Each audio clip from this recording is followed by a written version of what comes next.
First, I want to appreciate His Excellency Uhuru Kenyatta for lifting his cessation of movement order from in and out of Nairobi, Machakos, Kiambu, because Kenyans were really suffering. And at the same time, I want to urge the President that he must be alive with the fact that Kenyans are very resilient people. They are very hardworking. They have always been assisting each other. And everybody, you will agree with me that when you go to your neighbor, you will get much more support than the support you get from our own government to you. And that to supplement or to complement the hard work, the resilience of Kenyans is not to interfere with their livelihood, is not to interfere with what makes them afford food for their families, because closing down eateries was hurting the economy of this country, and it was also interfering with the ability of a majority of Kenyan people to get food for their families. I also want to tell the President that he should not be angry with the Kenyans. Kenyans are not to blame for the skyrocketing COVID-19 cases in this country. COVID-19 is a foreign disease.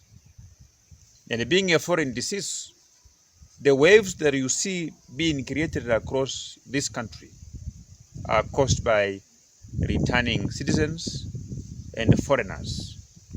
And that it will be a zero-sum game if the head of state will lift the order of cessation of movements, open up eateries, if he's not going to tighten the protocols at the borders of his country.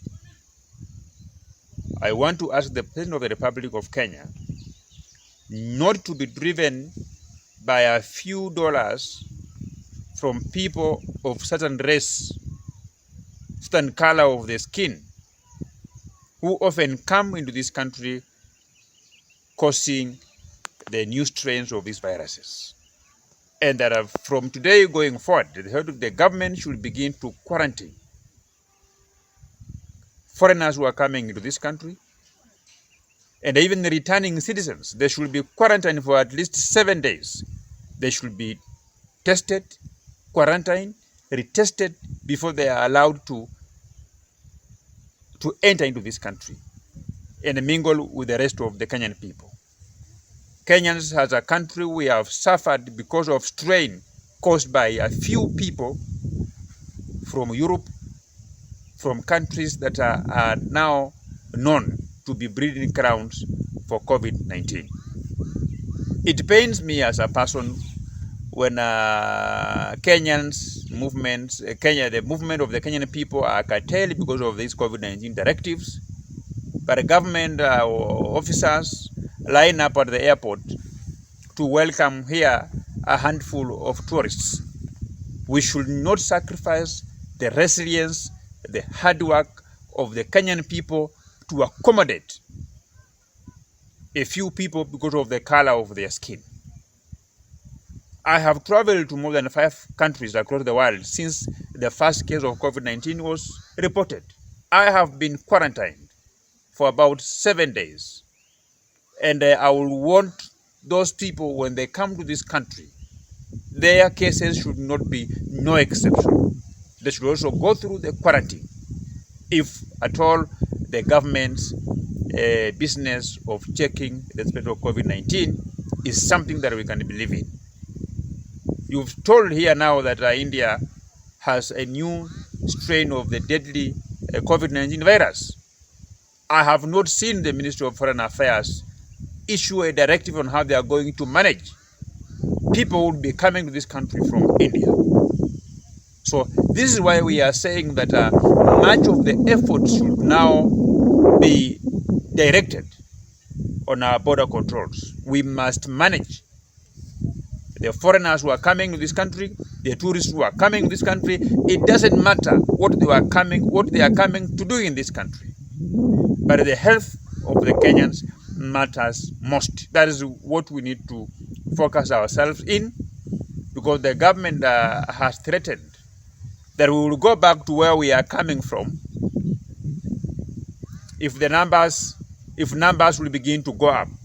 What can make the numbers to go up are very many foreigners and very many returning citizens who are coming from COVID-19 infested countries back into this country, and something must be done. It doesn't make sense for one to say that if we are going to subject the foreigners and the returning citizens into mandatory quarantine at their own expense, then you will hurt the economy, or you will harm the relationships of Kenya and her development partners. I think that cannot hold water. We've been closing down eateries, a sector that supports millions of Kenyans. We have said it's not about the livelihood of Kenyans, but it's about their health, and we have locked down the countries. We have even closed down worship centers, prayer centers, mosques, and say that you cannot go to pray, you cannot go to preach, you cannot go into a church. So when it comes to balancing the interest of the country and the interest of a few tourists, then you will agree with me that it doesn't matter the color of your skin, it doesn't matter the country where you are coming from, it doesn't matter what you are coming to do in this country.